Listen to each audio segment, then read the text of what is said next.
اپنی جانوں کے نذرانے پیش کرنے پڑے ہم اپنی جانوں کے نذرانے پیش کریں گے، لیکن یہ خون نہیں ہونے دیں گے جو سیکولرزم کے نام پہ ہماری تہذیب کا خون ہو رہا ہے۔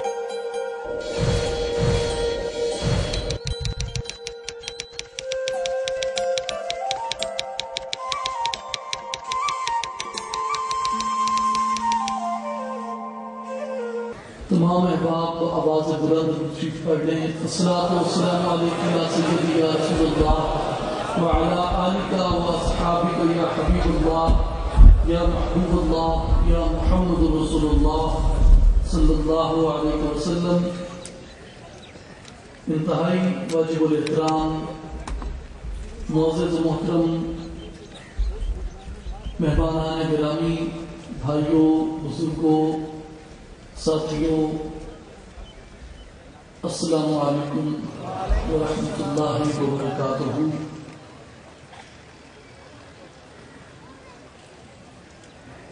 آج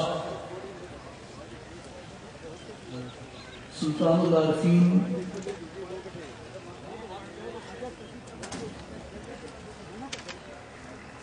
حضرت سلطان باہو رحمۃ اللہ علیہ کے آبائی گاؤں انگا شریف میں یہ محفل انعقاد پذیر ہے۔ غوث اعظم سیدنا شیخ عبدالقادر جیلانی رضی اللہ تعالیٰ عنہ اور حضرت سلطان العارفین رحمۃ اللہ علیہ کے جد امجد حضرت سلطان فتح محمد رحمۃ اللہ علیہ کے عرص مبارک کے عنوان سے ہے، اور آپ سبھی میرے بھائی اور دوست اور بزرگ یہ جانتے ہیں کہ اسلامی جماعت اور عالمی تنظیم العارفین نے جو رسم اور جو روایت اور جو ریت قائم کی ہے اور اس کی تقریب کو منعقد کرنے کے حوالے سے اور ان صوفیاء کی، ان بزرگان دین کی تعلیمات کے مطابق ان کے کلام سے، ان کے پیغام سے تجدید عہد کرنے کی ایک رسم داری ہے، اور آج بھی یہ تقریب جس طرح ایک روایتی کہا جاتا ہے یا دیکھا جاتا ہے، یہ کوئی میلہ ٹھیلا نہیں ہے۔ یہاں کوئی شرک و بدعت کی رسمیں ادا نہیں ہو رہی، یہاں خدا کے دین کے نفاذ کی بات ہو رہی ہے، اور رسول اللہ صلی اللہ علیہ وسلم اور آپ کے گنبد سے اور آپ کی چادر سے اور آپ کے دین سے اور آپ کے عطا کیے ہوئے اس پیغام سے اپنے دامن کو وابستہ کرنے کی بات ہوگی، اور یقیناً یہ عہد اور یہ نئی رسم اور یہ نئی ریت جسے ہم نیا سمجھتے ہیں یہ نئی نہیں، اس کی بنیادیں خود اصحاب رسول صلی اللہ علیہ وسلم نے ڈالی تھی، بلکہ خود رسالت مآب امام الانبیاء محمد رسول اللہ صلی اللہ علیہ وسلم نے اس کا آغاز فرمایا۔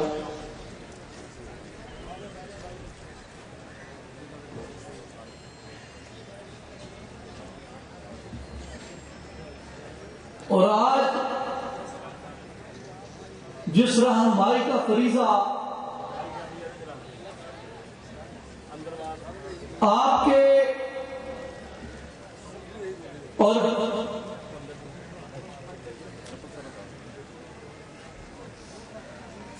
سلطان العارفین حضرت سلطان باہو سے وابستہ ہر شخص پر جس طریقے سے عائد ہوتا ہے اور جس طریقے سے فرض ہوتا ہے، اس کی ضرورت ہر دور میں رہی، لیکن اس دور میں خاص کر اس کی ضرورت اور اہمیت بہت بڑھ گئی ہے کہ ظلمت، جہالت، تعصب، نادانی، تشدد اس قدر بڑھ چکا ہے کہ ہماری سوچ کو، ہماری فکر کو دھندلا دیا گیا ہے، اور وہ منزلیں جو ہمارے سامنے واضح تھیں، ان منزلوں کے سامنے اغیار بھی اور اپنے بھی آج دیواریں اٹھا رہے ہیں گرد و غبار کی، کہ وہ نظریات، وہ فکر، وہ سوچ، وہ ویژن، وہ بصیرت، وہ بصارت وہ دھندلا جائے اور اس سے سامنے منزل کا تعین نہ رہے، اور جس منزل کا تعین ہو چکا ہے اس منزل کو دھندلا دیا جائے تاکہ کاروان اور قافلے راستوں میں بھٹک جائیں۔ لیکن الحمدللہ ہم سوئے نہیں، ہم مرے نہیں، ہم غافل نہیں ہوئے، ہم آج بھی گنبد خضرا کی رکھوالی کے لیے کھڑے ہیں، کل بھی حرمت رسول کے لیے کھڑے تھے، اور آنے والے کل میں بھی اسی رہنمائی، اسی دعوت کا فریضہ ہم سر انجام دیتے رہیں گے جو ہمارے مالک نے ہمارے سپرد کیا ہے۔ نہ کوئی ہمارے ویژن کو دھندلا سکتا ہے، نہ کوئی دلیل کے ساتھ، منطق کے ساتھ، تجزیے کے ساتھ ہمارے نظریے کو رد کر سکتا ہے، اور نہ ہم اسے رد ہونے دیں گے۔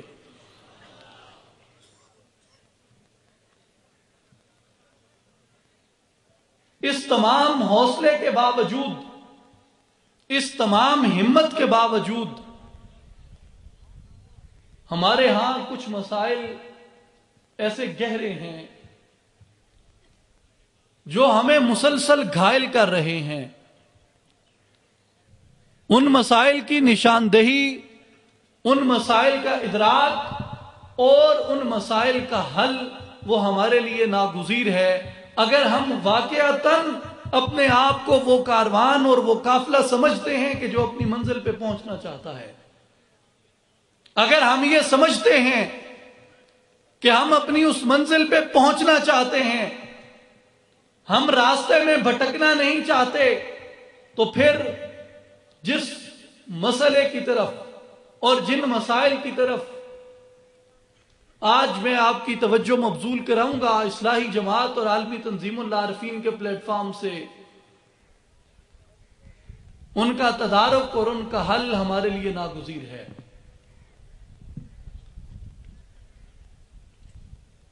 ضمناً اخلاقاً اپنا اخلاقی فریضہ سمجھتے ہوئے میں نے ہمیشہ تمام سامعین سے اور تمام حاضرین سے معذرت کی ہے کہ اگر میری کوئی بات آپ کو بری لگے یا آپ کو ناگوار گزرے تو میں اس کی معذرت چاہتا ہوں۔ اخلاقاً ضمناً میں نے ہمیشہ یہ گزارش کی ہے اپنی بات کے اختتام پہ، لیکن آج میں اپنی بات کے آغاز میں آپ تمام بھائیوں اور بزرگوں سے یہ معذرت کرنا چاہوں گا کہ اگر کوئی بات ناگوار گزرے، اچھی نہ لگے، اس سے آپ کا اختلاف ہو یا اس سے آپ کی دل آزاری ہو، تو میں پیشگی ایڈوانس میں آپ تمام بھائیوں سے، آپ تمام بزرگوں سے اس کی دست بستہ معافی کا خواستگار ہوں اور معذرت چاہتا ہوں۔ لیکن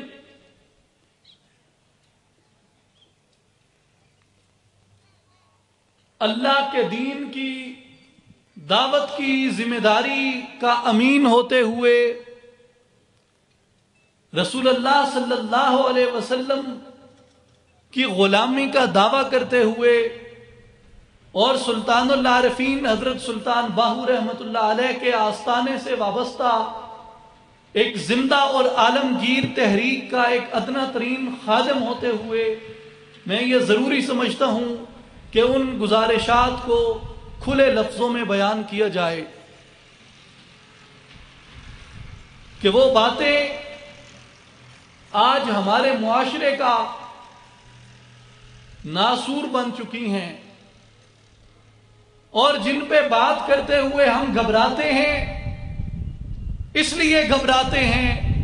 کہ ہمارے اپنے دامن صاف نہیں رہے، ہمارے اپنے گریبان میلے ہو چکے ہیں۔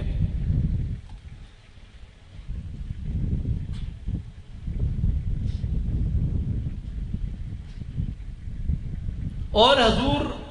مولا کائنات شیر خدا حضرت علی المرتضیٰ رضی اللہ تعالی عنہ کی ایک روایت ہے، آپ کا ایک قول ہے کہ مولا کائنات نے فرمایا کہ شرک کی بنیاد پہ معاشرے قائم رہ سکتے ہیں، لیکن ظلم کی بنیاد پہ معاشرے قائم نہیں رہ سکتے۔ اور ہم نے جتنے مظالم شروع کر رکھے ہیں، جن پہ پچھلے کچھ عرصے میں بات چیت ہو رہی ہے، وہ مظالم تو جنرل تھے۔ اب ایک اور ظلم وہ ہے جو ہم اپنے نفوس پہ بھی کرتے ہیں۔ اپنے نفوس پہ وہ ظلم کرنے کے ساتھ ساتھ، اپنے معاشرے پہ وہ ظلم کرنے کے ساتھ ساتھ، وہ ظلم ہم اپنے گھروں میں کرتے ہیں، وہ ظلم ہم اپنے آنے والی نسل کے ساتھ کرتے ہیں۔ اور اس ظلم کی طرف اگر آپ آنکھ اٹھا کر دیکھیں تو آج آپ کو اس پورے معاشرے کے اندر، بالخصوص اپنے پاکستانی معاشرے کے اندر، ایک بھرپور طوفان بدتمیزی نظر آئے گا، اور وہ طوفان بدتمیزی تھم نہیں رہا، رک نہیں رہا، بلکہ شدت اختیار کرتا چلا جا رہا ہے، بڑھتا چلا جا رہا ہے۔ اس طوفان بدتمیزی سے میری مراد ہمارا انٹرٹینمنٹ میڈیا ہے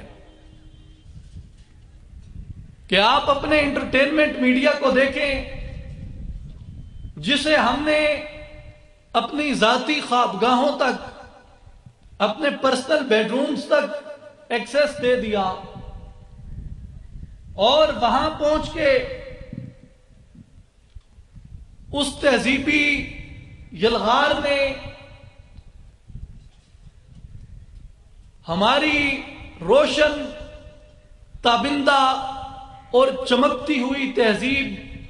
کو پارا پارا کر دیا اور اس کا شرازہ بکھیر کے رکھ دیا۔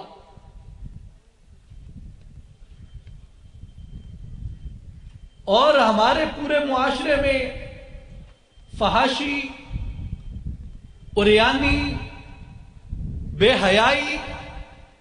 بے غیرتی، بے شرمی ایک رواج بن گئی ہے، ایک فیشن بن گئی ہے۔ جو ان چیزوں میں جس قدر آگے جاتا ہے، وہ اس معاشرے کا اتنا ہی ایڈوانس، اتنا ہی باشعور اور اتنا ہی معزز فرد کہلاتا ہے۔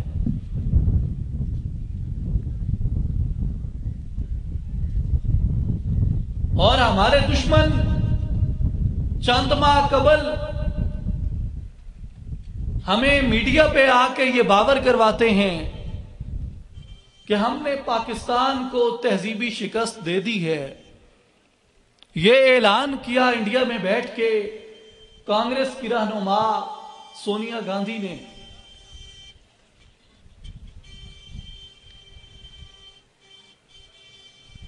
اور اس تہذیبی شکست کے جو آثار اور اس تہذیبی شکست کے اثرات میں نے ہمیشہ بیان کیے کہ آپ کے معاشرے میں اگر آپ ایک نگاہ اٹھا کر دیکھیں